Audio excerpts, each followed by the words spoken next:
Damien, est-ce que vous êtes prêt à remonter le temps? Bah oui, bien sûr, Johanna. Nous, les 326 cafés, quand on fait Télématin, c'est par jour. En général, C'est par ça. jour, c'est ça, exactement. Allez, on va remonter le temps avec Mathilde Terrier. Bonjour Mathilde. Bonjour. On va s'amuser à se balader dans le temps ce matin. Au sommaire, un nouveau droit pour nous les femmes, une révolution numérique et la fin du monde, ou presque.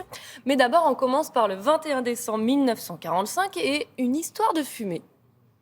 Cette enseigne ne sera plus seulement un point de ralliement masculin. Nos belles amies, à qui on avait donné récemment la carte des lecteurs, ont eu droit aussi à la carte de tabac, mais à une carte de format réduit à une décade mensuelle.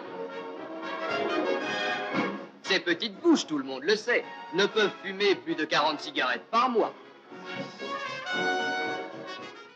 Bien sûr, et sinon ça va les commentaires. Bon, à la sortie de la guerre, les femmes ont le droit à un coupon pour fumer, mais plus petit que les hommes, faut pas exagérer non plus.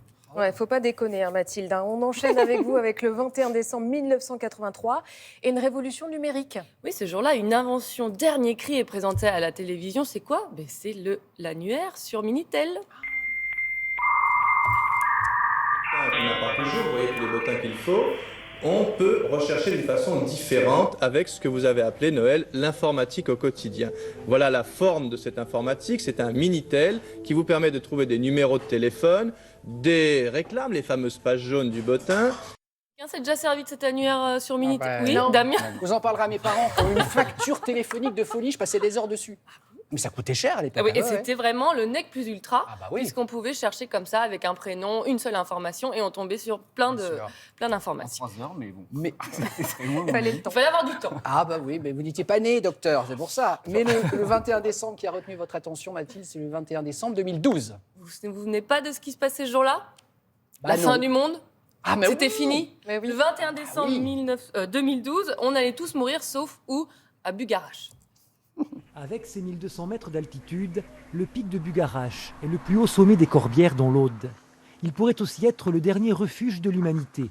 Depuis peu, les villageois croisent parfois d'étranges pèlerins, persuadés que la fin du monde est pour le 21 décembre 2012 et que c'est ici qu'il faudra être. Voilà, une rumeur circulait depuis plusieurs années. Ce pic qu'on vient de voir serait le seul endroit de la planète épargné par une prétendue fin du monde. Ça vous fait rire, mais à l'époque... il y avait- Avec du recul, ça fait rire, mais à Oui. l'époque, on a tous eu peur. alors moi, j'avais pas vraiment peur, mais il y Moi avait quand non même... plus. Ah voilà, vous aviez peur, Vincent? Vous êtes passé à côté, vous étiez dans la Non, non. médecine. Moi, je suis froussard, moi, j'avais peur. Mais beaucoup de gens le prenaient au sérieux, Ouais. à tel point que quelques jours avant, la préfecture interdit l'accès, de peur que des Eh ouais. hordes de gens arrivent.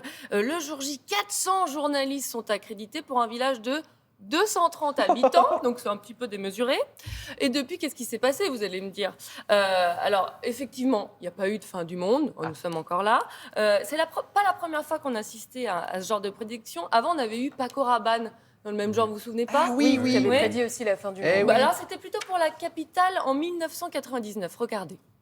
Les Gaulois ont toujours eu peur que le ciel leur tombe sur la Ouais, tête, ouais. et c'était pour moi une prémonition. Et je me suis aperçu, en parlant avec un chercheur du CNRS, qu'en 99, rien ne tombait du ciel, à part peut-être Mathildi, lui, Mir. Et Mir, Mathildi, dans Mir, il y a du plutonium, et il me dit peut-être une pile atomique ou pire. Et c'est ce pire que j'ai vu.